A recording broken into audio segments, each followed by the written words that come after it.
মৈথুন তত্ত্ব হলো নিজের ভেতরের আভ্যন্তরীণ তত্ত্ব। যে নিজের দেহের ভেতরের কথা জানতে পেরেছে সেই হলো প্রকৃত মৈথুন সাধক। তন্ত্রে যে নারীর কথা বলা হচ্ছে সেই নারী হচ্ছে ঢয়শূন্য র, নট র। আমাদের দেহ মধ্যস্থ যে হীরা পিঙ্গলা এবং সুষুম্না নারী আছে বিদ্যমান, তার ভেতরে যে কুলকুণ্ডলীর শক্তি সদা সর্বদা প্রাণবায়ু তার মধ্যে ওঠানামা করছে, সেইটাকে স্তব্ধ করার নামই হচ্ছে মৈথুন তত্ত্ব। কিন্তু এই তত্ত্বটা বোঝাবে কে? এই তত্ত্ব শিক্ষা দেবে একমাত্র সদ্গুরু। সেই কারণেই বোধহয় রামপ্রসাদ সেন বলে গেছেন, জাঁক জমকে করলে পূজা অহংকার হয় মনে মনে। সেই জন্য ঠাকুরকে সাজিয়ে লাভ নেই এক গাদা ফুলমালা দিয়ে। ঠাকুরকে নিজের মনের যে মালা, নিজের যে মনের মধ্যে যে অন্তরস্থিত বর্ণমালা, সেই বর্ণমালা দিয়ে মাকে মালা করে দিলে সব থেকে বড় খুশি হন। ওই এক গাদা জিনিস পরালাম, দেখতে হয়তো ভালো লাগবে, চোখটা সার্থক হবে, কিন্তু সত্যি যে নিজের মনের মধ্যে যে আর একটা চোখ আছে, অন্তর্চক্ষু, সেটা কি সার্থকতা লাভ করবে? এটা কি আমরা নিজেকে প্রশ্ন করেছি? আমাকে তো আমার গুরুদেব বলছেন, শুভ তুই তোর নাম কি? ওই শুভজিৎ মুখার্জি। তোর দেহের মধ্যে একটা শুভজিৎ মুখার্জি আছে, জানিস? আমি বললাম যে না বাবা, বলতে পারবো না। বলছে তার ভেতরে আর একটা শুভজিৎ মুখার্জি আছে, তার ভেতরে আর একটা আছে। এখনো পর্যন্ত সেই খোঁজ করে যাচ্ছি যে তার ভেতরে শুভজিৎ মুখার্জিকে খোঁজার অন্বেষণে এখনো পর্যন্ত আছি।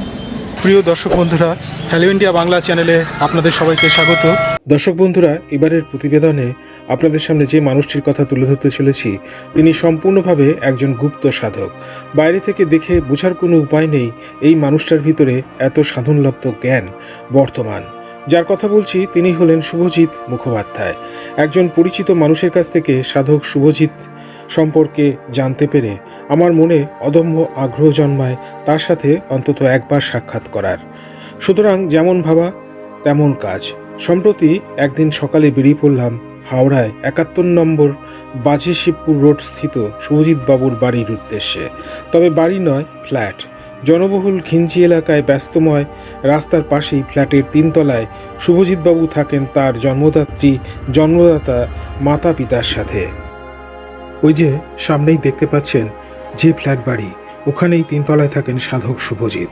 এটা হলো ফ্ল্যাটে ঢোকার প্রবেশ পথ। দরজার উপরে লেখা ঠিকানা।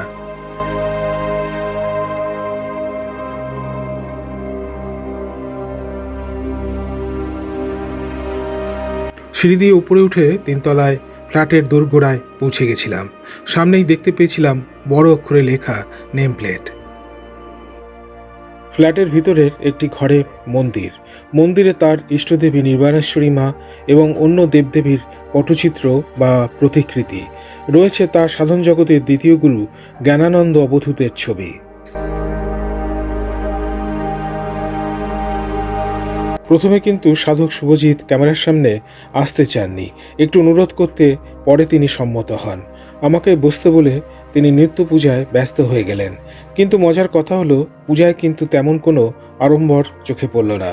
তবে তার পূজা পদ্ধতি বেশ কিছুটা অন্যরকম। মন্ত্রোচ্চারণের সাথে সাথে করছিলেন নানান মুদ্রা প্রদর্শন। কারণ দিয়ে পূজা করার পরে সেই কারণ তিনি নিজে পান করলেন। তার পূজা মাঝে মধ্যে একটু ক্যামেরাবন্দি করলেও বিশেষ ক্ষেত্রে তিনি ভিডিও করতে বারণ করলেন। পূজা শেষে তার সাথে বাক্যালাপে আমি জানতে পেরেছিলাম আমার মনের কিছু প্রশ্নের উত্তর, আর জানতে পেরেছিলাম কিছু রহস্যের প্রকৃত অর্থ।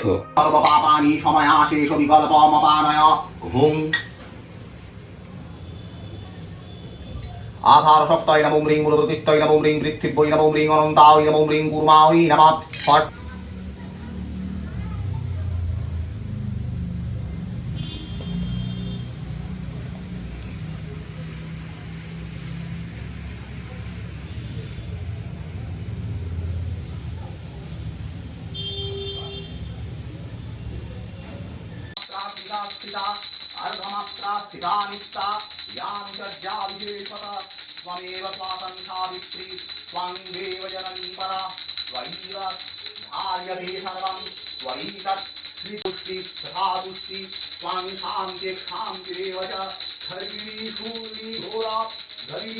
পূজা সমাপান্তে গৃহমন্দিরে বসেই সাধক শুভজিৎ বাবুর সাথে আমার আলাপ শুরু হলো আধ্যাত্মিক নানান বিষয় নিয়ে, যার সারাংশ আপনাদের সামনে তুলে ধরার চেষ্টা করলাম।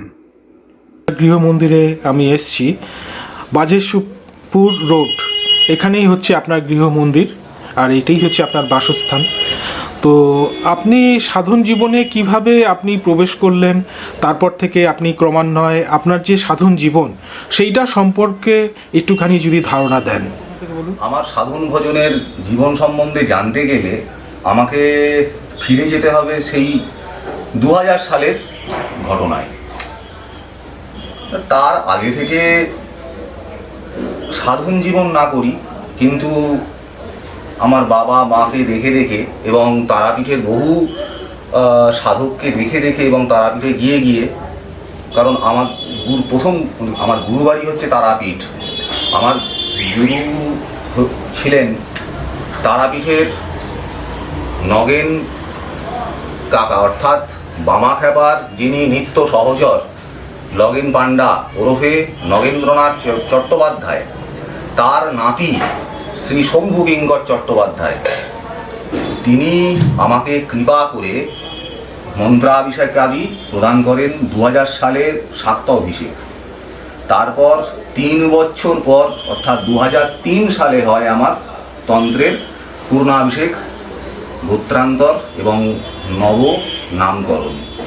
এই থেকে আমার সাধন জীবন শুরু এবং এই দীর্ঘ 26টা বৎসর এই নিয়েই পথ চলা এবং এই নিয়েই আর বেঁচে আছি। গুরু যা শিখিয়ে গেছেন ওটা নিয়েই চলতে ভালোবাসি এবং ওটা নিয়েই চলছি এবং আজীবনকাল ওটা নিয়েই চলব। এবং সবথেকে বড় কথা হচ্ছে আমার জীবনে গুরু ছাড়া কোনো মাহাত্ম্য নেই। আপনারা যেই মাকে দেখছেন, এই মা তো হালে কালে সাজলো। আগে কি ছিল? আগে কিছুই ছিল না, শুধু ভক্তি ভরে পূজা করতাম বটে। এছাড়া আমার পুজো যখন প্রথম আরম্ভ করি তখন ফুল দিয়ে করি, এখন ফুলও নেই, ফুলও লাগেও না, জল দিয়ে সম্পন্ন করি। কারণ শাস্ত্রেই বলছে তোমার যদি কিছু না থাকে জলই হচ্ছে সব থেকে বড় আধার, এবং যদি জলও না থাকে তাহলে মননই হচ্ছে এবং তার চিন্তনই হচ্ছে সব থেকে বড় কথা। আপনার মাথার উপরেই রয়েছেন মা, তো এই মায়ের কোনো নাম? এই মায়ের নাম হলো আমার শ্মশান সাধনার গুরুদেব যিনি ছিলেন শ্রী শ্রী জ্ঞানানন্দ অবধূত, তিনি যে নামকরণ করেছিলেন, মায়ের নামকরণ করেছিলেন মা নির্বাণেশ্বরী এবং ভৈরবের নামকরণ করেছিলেন শ্রী শ্রী নির্বাণেশ্বর ভৈরব। যাই হোক, আমার গুরুদেব শ্রী শ্রী শম্ভু কিঙ্কর চট্টোপাধ্যায় দেহ রাখেন 2007 সালে দুর্গা পূজার সপ্তমীযুক্ত অষ্টমী তিথিতে, এবং তার ঠিক পরের বছরই দেহ রাখেন আমার গুরুমা শ্রী শ্রী দুর্গা শঙ্করী চট্টোপাধ্যায় 2008 সালের অষ্টমীযুক্ত নবমী তিথিতে। যাই হোক, সাধন ভজন তো আর থেমে থাকার জিনিস নয়। আসলে তখন সাধক ছিল, তখন অতিপ্রাকৃতভাবে পাই শ্রী শ্রী জ্ঞানানন্দ অবধূতকে। যাই হোক, ওনার সঙ্গে সান্নিধ্য, ওনার সঙ্গে কথোপকথন, ওনার ভালো লাগা। কিন্তু একটা কথা বলতে চাই, লোকে যেমন এখন গুরুর জন্য হন্য হয়ে ঘোরে, আমাকে কিন্তু গুরুর জন্য হন্য হয়ে বনে বাজারে ঘুরতে হয়নি। গুরু কিন্তু নিজে কৃপা করেছেন এবং নিজে স্বইচ্ছায় মন্ত্র দান করেছেন। তখনকার দিনে আমরা যা দিয়েছেন তাই জপ করেছি, এবং সব থেকে বড় কথা হচ্ছে, হ্যাঁ হয়তো কিছু জিনিসকে স্যাক্রিফাইস করেছি বটে, কিন্তু যে জিনিস পেয়েছি এখনো পর্যন্ত আমার প্রচুর বন্ধু বান্ধব দুবাই থেকে আরম্ভ করে বিভিন্ন জায়গায় ওয়েল স্টাবলিশড। কালকেই বোম্বেতে থাকে একজনের সঙ্গে কথা হচ্ছিল, অভিজিৎ দেবনাথ। সে বলছে, শুভজিৎ, হয়তো আমরা স্ত্রী সংসার করে একটা ভালো সংসারী হতে পারিনি, কিন্তু তুই যেটা অ্যাচিভ করেছিস সেটা অনেক বড় কথা। এটাই হচ্ছে ব্যাপার। আর একটাও জিনিস কি, আচ্ছা, অ্যাচিভ করেছেন বলতে সেইটা একটু যদি বলেন। অ্যাচিভ করেছে বলতে আমি যেটা পেয়েছি এই দীর্ঘদিন করে, কারণ আমাকে তো ছোটবেলা থেকে খুব কম লোকই দেখেছে, বাহ্যিক লোকের সঙ্গে সম্পর্ক আমার খুবই কম ছিল। এমতো অবস্থার মধ্যে আমি নিজের মধ্যে থাকতে ভালোবাসি এবং নিজের মধ্যে থাকতে ভালোবাসতাম, আর এখনও ভালোবাসি আর ভালোবাসবো।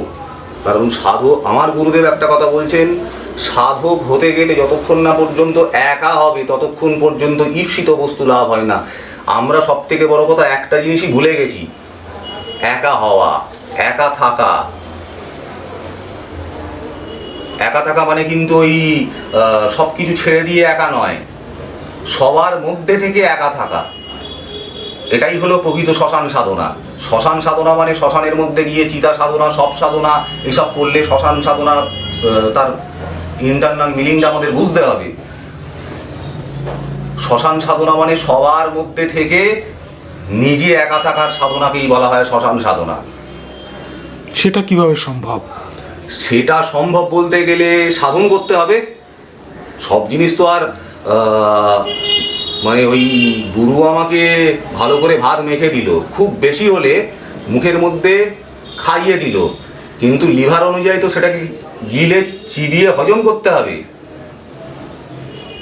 আমি হজম হয়তো করতে পেরেছি কি পারিনি বলতে পারবো না, এখনো পর্যন্ত ধন্দায় আছি। এখনো পর্যন্ত মনে হয় যে আরও করি, আর এখনকার দিনের মধ্যে আরও চাই, দাও আরও দাও। কি দাও? নিজের লক্ষ্য তো নেই। আজকালকার লোকেদের, সাধকদের মধ্যে লক্ষ্য নেই। ঈপ্সিত বস্তু লাভের জন্য কি হাজারটা গুরুকরণ করে কোনো লাভ আছে? বীজ মন্ত্র তো একটা, সেটা চেঞ্জ হবে কোত্থেকে? আচ্ছা মুশকিল। এটা তো তাহলে তন্ত্রশাস্ত্র বদলে দেবে বর্তমানকালের যা অবস্থা দেখতে পাচ্ছি। সেসব বলে কাজ নেই। ওই যাদৃশী বা ওই মানে এখন বর্তমানে যে অবস্থা হয়ে গেছে, অন্ধ নৈব নিয়মানা যথান্ধা, অন্ধকে অন্ধের পথ দেখানোর মতো হয়ে গেছে। ওর নামে কুৎসা, ওর নামে কালি ছিটানো, এগুলো কি সমুচিত? বিরাচারী সাধক হতে গেলে গুরু যেটা বলবে সেটা অক্ষরে অক্ষরে প্রতিপালন করতে হবে। গুরু যদি বলে মুদে দিচ্ছি, ভেঙে দিচ্ছি, খা, সেটা খেতে হবে। সংশয় বোধ মনের মধ্যে একেবারের জন্যই নির্লিপ্ত হতে হবে সংশয় রোধ থেকে। যেই মুহূর্তে সংশয় মন্ত্রের প্রতি, গুরুর প্রতি, সেই মুহূর্তে মন্ত্র কাজ করা বন্ধ করে দেবে। আমাদের সময় সেই সংশয় জিনিসটা ছিল না। গুরু যদি বলে শুয়োরের বাচ্চা সেই মন্ত্র জপ কর, আমরা সেই মন্ত্রই জপ করেছি। এটা কথার কথা বললাম। আমি কিন্তু কোনো রকমভাবে সাত্ত্বিক মার্গের সাধক নই, আমি কিন্তু তামসিক ভাবেরও সাধক নেই, আমি কিন্তু পরিষ্কার কথা রাজসিক ভাবের সাধক।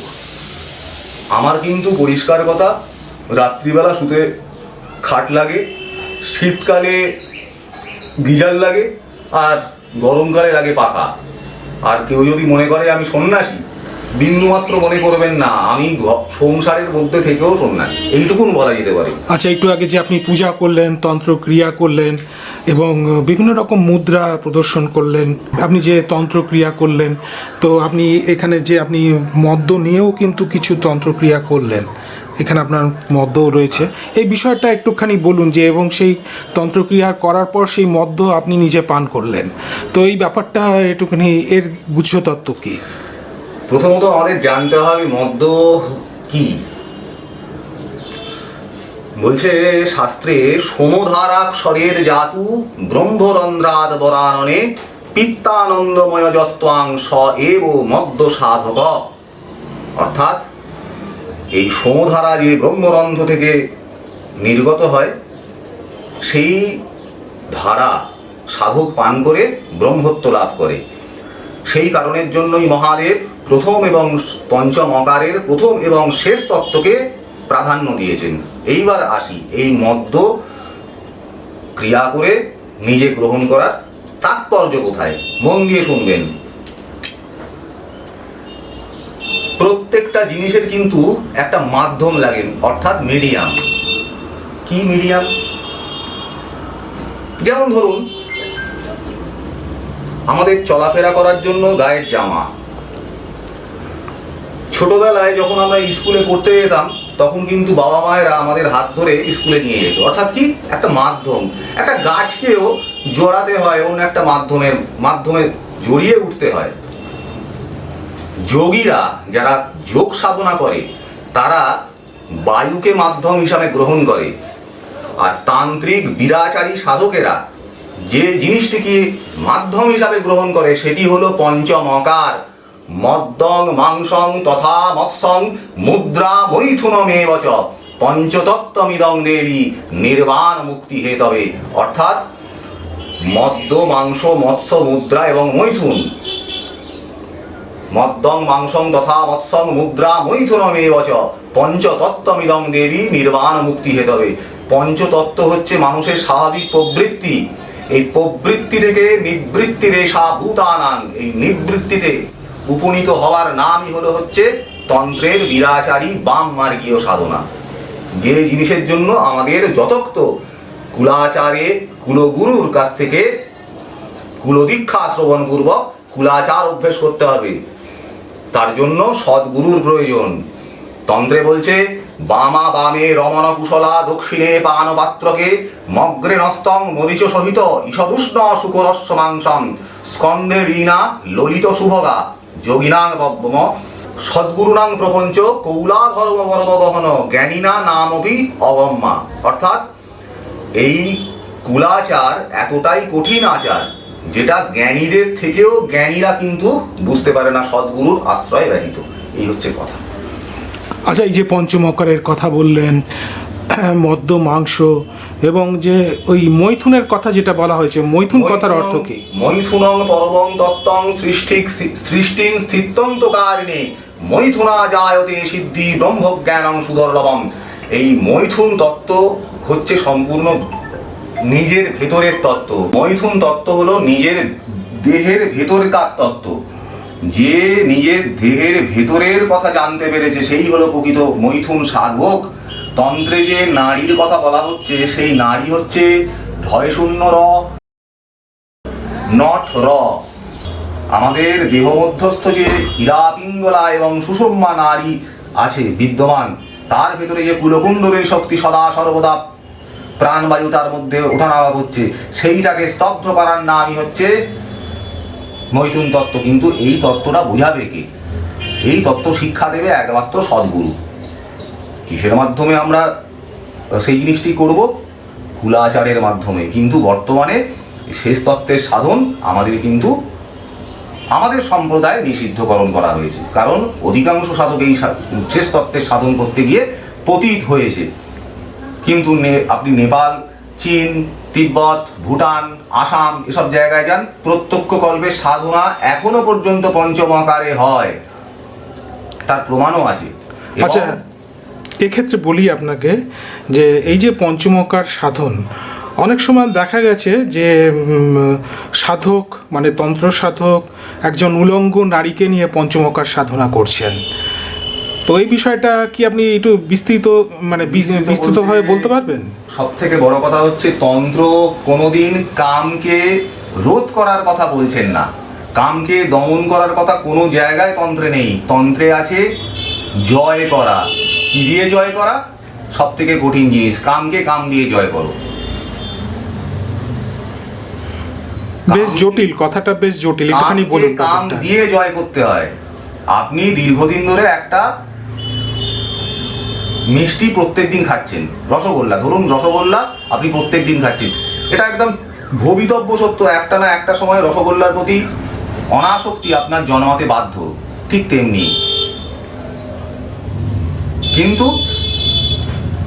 আপনি যে প্রত্যেক দিন রসগোল্লাটি খাচ্ছেন, ওই 5টা রসগোল্লা খাওয়া মানে কিন্তু 5টাই, 6টা নয়। যেই মুহূর্তে 6টা হয়ে যাবে আপনি কিন্তু নিয়মের বহির্ভূত কর্মটি করে ফেললেন। এটাই হচ্ছে সব থেকে বড় সাধকের বাধা, যেটা আমাদের সাধন পথে উন্নতিতে বাধা দেয়। এটাই বেসিক্যালি আমাদের কোনো কর্মটি সাকসেস হতে দেয় না। গুরু যা বলে গেছেন তার ঠিক উল্টোটি করো। কারণ কি? আমাদের আনন্দ চাইতো। এই আনন্দ পেতে পেতে এমন একটা আনন্দে পৌঁছায়, মদ খেতে খেতে লিভার সিরোসিস। সবাই তো বামা কাপা হতে যায় দাদা, সবাই তো বামা কাপা হতে যায়। বামা কাপা যে জিনিস গ্রহণ করতেন, তারা কাপা যে জিনিস গ্রহণ করতেন, আমার গুরুদেব জ্ঞানানন্দ অবধূত যে জিনিস গ্রহণ করতেন, একজনকে করে দেখাতে বলুন তো। পেঁচি মাতালরাও পারবে না, কিন্তু তারা তো বেঁচে গেছেন। তাদের মধ্যে লিভার সিরোসিসও ছিল না, না তো ছিল সুগার, না তো ছিল প্রেসার, না ছিল তো কোলেস্টেরল। না তো জীবনে কোনোদিন কোনো একটা ওষুধ খেতেন। বামদেব তারাখাপাকে দেখিনি আমি, তাদের কথা শুনেছি মাত্র, কিন্তু আমি আমার নিজের গুরুদেবকে তো দেখেছি, তার ঘরের মধ্যে একটা ওষুধ নেই। কি করে সম্ভব? এরা ছিলেন প্রকৃত পথপ্রদর্শক। আচ্ছা, যেহেতু পঞ্চমকরের বিষয়টা নিয়ে কথা হচ্ছিল, তো দেখা যাচ্ছে এই যে তন্ত্রে মানে ষটচক্রের সাধনটাই মোটামুটিভাবে মূল বলে বর্ণিত হয়েছে তন্ত্রশাস্ত্রে। এইবার কি তন্ত্র জিনিসটাই হলো যোগভিত্তিক জিনিস। হ্যাঁ, আমি বলছি যে ধরুন এই যে উলঙ্গ নারী, এক তন্ত্র সাধকের সঙ্গে যে একজন উলঙ্গ নারী, তারা যে রতিক্রিয়া, কিন্তু রতিক্রিয়া করছেন না, কিন্তু তারা সেই উন্মাদনাটাকে ষটচক্রে মানে মূলাধারে যে কুলকুণ্ডলিনী শক্তি আছে সেই শক্তিকে জাগ্রত করে তারা ষটচক্রের সাধন করেন। কিন্তু তাদের যে মানে সেই সাধিকার যে যোনি এবং তন্ত্র সাধকের লিঙ্গ, তারা সেই সংস্পর্শে কিন্তু থেকেই তারা ষটচক্রের সাধনা করেন, মানে সেই উন্মাদনাটাকে তারা ষটচক্রের ধ্যানে তারা কাজে লাগান। এইটা সম্পর্কে আপনার কোনো সম্যক ধারণা আছে? যতটুকু পারবো বলবো, একদম গুহ্য তত্ত্ব, এই তত্ত্ব ওপেন টু অল বলা সম্ভব না, এটা গুরুমুখীর বারণ আছে, পরিষ্কার কথা। এই যেটা আপনি বললেন সেই বিষয়ে বলতে গেলে আমাকে একটা জিনিস বলতে হয়, এর জন্য 3টে মুদ্রা প্র্যাকটিস করতে হয়। অধিকাংশ লোক জানে কি না জানে না বলতে পারবো না, যাই হোক। সহজলি মুদ্রা, অমরলি মুদ্রা আর বজ্রলি মুদ্রা। এই মুদ্রা কি করে প্র্যাকটিস করতে হয় না করতে হয় আমি কিচ্ছু বলবো না, কিন্তু এইটুকু জেনে রেখে দিন, যখন প্রকৃত পঞ্চমকারের সাধক শেষ তত্ত্বের সাধনা করে, নর্মালি মিলনে মানে একজন পুরুষ এবং শক্তির মিলনে তো আমাদের কি উৎপন্ন হয়? সন্তান উৎপন্ন হয়। কিন্তু একজন তান্ত্রিক সাধকদের মিলনে উৎপন্ন হয় না। কেন উৎপন্ন হয় না? কারণ তারা এইটুকুন জিনিস বলে আমি শেষ করব, কারণ তারা যেই মুহূর্তে বীর্যপাত হবার মুহূর্ত, সেই মুহূর্তে তারা প্রাণায়াম করে নেয়। কিন্তু কি মানে যেটা দম সাধনা বলে। আপনি তো চলে গেলেন আবার সেই সুবিধের সাধন, আমাদের বাউল সাধন, কিন্তু ওই জিনিস বলছি না। আমাদের তন্ত্রমার্গেরই কিছু জিনিস আছে যেটার জন্য আমাদের শেষ তত্ত্বের সাধন করতে গেলে 3টে মুদ্রার প্র্যাকটিস করতে হয় গুরু সান্নিধ্যে থেকে। একদিন দুদিন নয়, দীর্ঘদিন, বছরের পর বছর।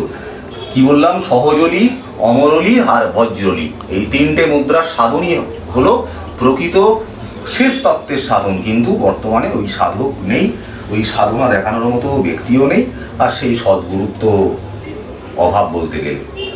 যতটুকু আছে মানে খুবই রেয়ার থেকে রেয়ারেস্ট, তাদের খুঁজলে হয়তো তারা ধরাও দেবেন না।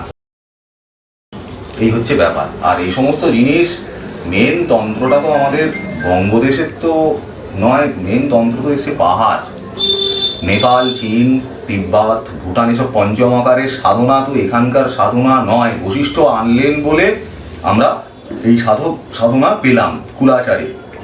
কিন্তু আমরা যদি দেখি পঞ্চমকারে প্রত্যেকটা তত্ত্ব, মদ, মাংস, মাছ, ছোলা ভাজা, চিড়ে ভাজা, সব শুদ্ধি, আর মৈথুন, সব কটা কিন্তু উত্তেজক। আপনি চলে যান সিকিম, ভুটান, যেখানে ঠান্ডা প্রবণ জায়গা স্থান, সেই সমস্ত জায়গাগুলোতে যেগুলো ওই সমস্ত জিনিস গ্রহণ করে সাধক নিজের দেহের মধ্যে মধ্যস্থিত কুলকুণ্ডলিনীকে উত্তপ্ত করে সহস্রার অভিমুখী করতে পারে। এই বঙ্গদেশ কি দেশ?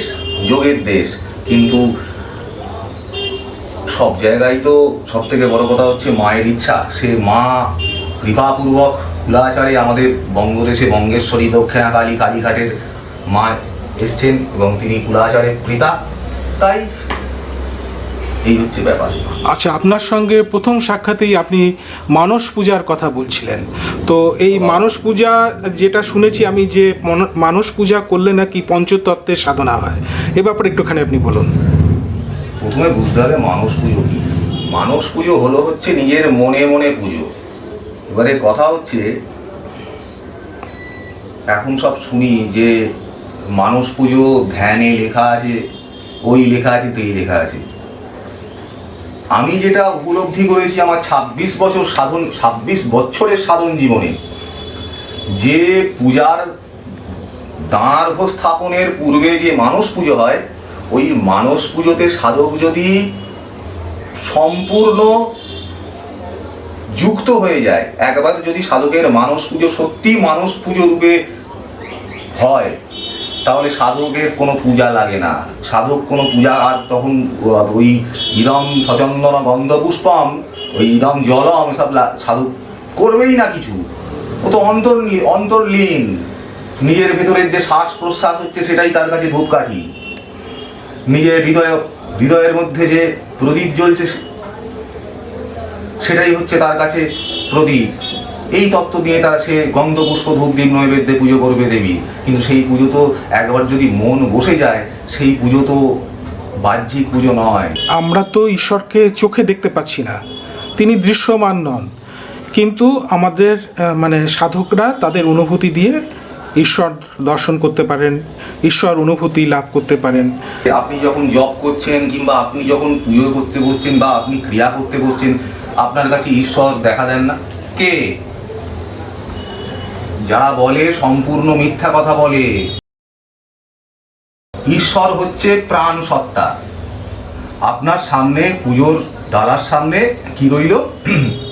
এক গাদা মিষ্টি ফল। সেটা খেয়ে যাচ্ছে কে? একটা পিঁপড়া। সে পিঁপড়ার মধ্যে যদি আপনার সেই বোধ শক্তি থাকে, তার ভেতরে ঈশ্বর দর্শন করবেন। ওই বড় প্রতিমার মধ্যে ঈশ্বর দর্শন করবেন না। ঈশ্বর হচ্ছে নিজের মতো। যদি প্রাণ সত্তাকে আমরা যদি প্রাণকে ঈশ্বর বলে চিন্তা করি, ওই পিঁপড়েটার মধ্যেও প্রাণ আছে, একটা টিকটিকির মধ্যেও যেরকম প্রাণ আছে, তা সোমার মধ্যে যেরকম প্রাণ আছে, ওই প্রাণ সত্তাই কিন্তু ঈশ্বরের সত্তা। সেই ঈশ্বর আপনাকে ওই রূপে দর্শন দিলেন, আপনি যেটা বুঝতে পারলেন না সেটা আপনার ফল্ট। আজকে মা কালীকে যদি আমরা চিন্তা করি, মা কালী ধেই ধেই করে আমাদের সামনে এসে নাচবেন। আজকে আপনার নিজের বুকে হাত রেখে বলুন তো, মা কালী যদি আপনার সামনে ওই রূপে আসেন, মা তারিণী যদি ওই রূপে দর্শন দেন, আপনি সেই রূপটা হজম করতে পারবেন তো? মায়ের পেটে আপনি জন্মেছেন না আপনি মাকে জন্ম দিয়েছেন? মা সবসময় চায় সন্তান যেটা ভালোবাসে সেই রূপে যেন ভক্তের কাছে, সন্তানের কাছে আবির্ভূত হয়ে সন্তানকে দর্শন দেন। মা বেটি তাই করেন। আমরা বুঝতে পারি না, আমরা শুধু ওই এই সেই হ্যানা ত্যানা প্যানা, শুধুমাত্র ওই ধ্যান মূর্তি, এই মূর্তি সেই মূর্তি, এই করে যাই, লাভ নেই কিচ্ছু। ঈশ্বর মানে হচ্ছে প্রাণ সত্তা। সেই প্রাণ সত্তা যেরকম আমার মধ্যে আছে, প্রত্যেকের মধ্যে আছে। এই হচ্ছে কথা। ঈশ্বর প্রত্যেকটা মুহূর্তে আমাদের দর্শন দেন, বুঝতে পারি না। এই যে সাধকদের দিব্য দর্শন হয়, এই দিব্য দর্শন ব্যাপারটা একটুখানি বলুন, কখন সাধকদের দিব্য দর্শন হয়? দেখুন, আমি সত্যি কথা বলতে কি, আমি জপমার্গী সাধক। জপ নিয়ে চলি, জপ নিয়ে খাই দাই হাগিমতি। এবারে কথা হচ্ছে, আমি যেরকম পেয়েছি জপের মাধ্যমে, এবারে কে কিভাবে পাবে তার নিজস্ব ব্যক্তিগত সাধন ভজনের এই কথাই আছে না, ছলে বলে এবং কৌশলে। সাধক কিভাবে তার গুরুর কাছ থেকে পেয়েছে। আজকে আমি গেছি গুরুর কাছে, গুরু আমাকে আধার অনুযায়ী যে শুভ এরকম, শুভর তো ক্যারেক্টার, শুভর তো খাওয়া দাওয়া, শুভর সমস্ত রকমভাবে অভিরুচি অন্যরকম। আবার আমার গুরুভাই গেছে, গুরুভাই পেয়েছে কিন্তু একদম শুদ্ধ সাত্ত্বিক রূপে। আমাকে কিন্তু সাত্ত্বিক রূপটা দেননি। কেন দেননি? আমার আধার ওই রূপে নয়, দেখেননি তিনি, সেই কারণে দেননি। আজকে এই আধার নির্বাচনই হচ্ছে সব থেকে বড় গুরু কর্তব্য। আজকে যেটা সাধকরা অধিকাংশ গুরুগণ করতে পারেন না। যাই হোক, এই হচ্ছে ব্যাপার, আর কি বলবো। আচ্ছা, সাধকের জীবনে কিছু একটা ঘটনা ঘটে, মানে সেটা আপনি অলৌকিক ঘটনাই বলুন বা একটা দর্শন, বা যে ঘটনার মাধ্যমে তাদের মন আরও দৃঢ় প্রতিজ্ঞ হয় সাধনায় লিপ্ত করতে, তো সাধনমুখী করে মন। বলতে গেলে অনেক বড় ইতিহাস রে, বলতে গেলে আমাকে ছোট্ট একটা ঘটনা যদি বলেন অন্তত, আপনার জীবনে ঘটেছিল এরকম। আচ্ছা, একটা ছোট্ট ঘটনা আমি বলবো, কিন্তু যে আমি আমার জীবনে শত সহস্র ঘটনা আছে, ছোট্ট একটা ঘটনা বলবো। সালটা হচ্ছে 2000 9 কিংবা 10 সাল আমি এনার কাছে তখন একদম পুরো পড়ে থাকি যাকে বলে, মানে ওই রকমভাবে বর্তমানে পড়ে থাকা নয়, কিন্তু মানে সকাল দুপুর রাত্রি যে কখন কেটে গিয়ে একদম পুরো তারপরের দিন সকাল হয়ে যাচ্ছে এরকম ব্যাপার। সে কারণের জন্যই গুরুবাড়িতেই তারাপীঠ বলুন আর টালিগঞ্জ বলুন আমাকে যথেষ্ট ভালোবাসে এখনো পর্যন্ত। যাই হোক, তোমার মূল কথায় আসি। বাবাকে একদিন বললাম, বাবা অনেকেই তো অনেক রকম অনুভূতির কথা বলে, আমি তো কিছুই পেলাম না এখনো পর্যন্ত। বলছি কিছু পাসনি না? যাই হোক, ওই নর্মাল আলোচনা হলো, হ্যানত্যান আবিজাবি, কিছু পাসনি না, ওইটুকুনি কথা, আর এর থেকে বেশি কিছু নয়। ঠিক আছে, বাড়ি চলে এলাম। এখন কটা বাজে? হ্যাঁ, এই 1টা-1:30 হবে। তখন আমার ঠাকুমা বেঁচে, ঠাকুমা শুধু ওই ঘরে, মা বোন সব, বোন কলেজে গেছে, আর আমি ওই বাবার ঘরে শুয়ে আছি। বাবার কাছেই যাব দেরি করে, ভালো কথা। হঠাৎ করে দেখি একটা বাচ্চাকে যেরকম মা জড়িয়ে ধরে শুয়ে থাকে জানেন তো, ঠিক সেমনি। মানে এই জিনিসটা আমার সঙ্গে ঘটেছে বেশিক্ষণ না, 1 থেকে 1.5 মিনিট। যখন আমি ওই অবস্থা থেকে ফিরি তখন আমার ওই বোবায় ধরা, যেরকম বলে না বোবায় ধরা, কথাবার্তা বলতে পারছি না, এরকম ধরনের ব্যাপার। বেশ কিছুক্ষণ ধাতস্থ হওয়ার পরে যখন আমি এই সামনের বেসিনটাতে আমি নিজের চোখটা দেখি, জবা ফুলের মতো লাল, যেন স্ট্রোক করেছে এরকম। কিছুক্ষণ থাকবার পরে আর কোনো দিকে তাকাতাকি সিন নেই, সোজা টালিগঞ্জ। বাবার ঘরের মধ্যে ঢুকছি, তখন বিছানায় বসে আছেন উনি, এবং নিচে আমার গুরুভাই, তার পুরো পরিবার, ফ্যামিলির লোক এসছে। ঢুকে বলতে যাব, তখন বলছে যে পরে হবে, চুপচাপ বসো।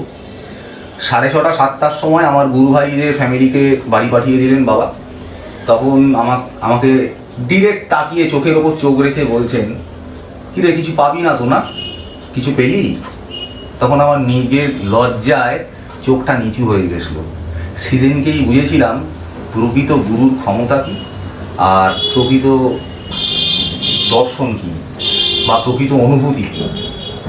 আর দর্শন হিসেবে বলতে গেলে অনেক ঘটনা আছে, এখন এই স্বল্প পরিসরে বলা যাবে না, পরে একদিন হবে। ইনি আমার তারাপীঠের গুরুদেব শ্রী শ্রী শম্ভু কিঙ্কর চট্টোপাধ্যায়। এনার কাছ থেকেই আমার যাবতীয় সংস্কারাদি হয়। প্রথম গুরু আপনার? হ্যাঁ, উনি ছিলেন তারাপীঠের বামদেবের নিত্য সহচর নগেন্দ্রনাথ চট্টোপাধ্যায় ওরফে নগেন পাণ্ডার নাতি। এদিন সবশেষে কথা হলো শুভজিতের বাবা সুব্রত মুখোপাধ্যায় এবং মা আলপনা মুখোপাধ্যায়ের সাথে। মাকে ও ছোট্টবেলা থেকে ঠাকুর দেবতার প্রতি ওর বিশাল নেই, পুজো আচ্ছা, ছোট্টবেলায় ও ইট নিয়ে ফুল নিয়ে পুজো করতো, সেই থেকে পড়াশোনাও করতো, কিন্তু ও ঠিক ঠাকুরকে মালা পরানো, ঠাকুরকে দুবেলা দুধ জ্বালানো ছোট্টবেলা থেকে। এখনো যত বড় হচ্ছে তত মায়ের প্রতি ওর ও নিজের লেখা পড়া সমস্ত মায়ের প্রতি, ও যা যা লেখে তো সব নিজে থেকে। আপনি কিছু বলুন। আমার বলার বলতে, আমার গুরুদেবের সাক্ষাৎ পেয়েছিলাম বলে আজকে আমি এইখানে জানতেও পারিনি আমি। আর আমাদের গুরুদেবী উনি ওকে, ওর প্রতি এত ওকে ভালোবাসতেন, ওকে এত করতেন যে উনি বুঝিয়েছিলেন যে শুভজিতের মধ্যে কিছু একটা রয়েছে।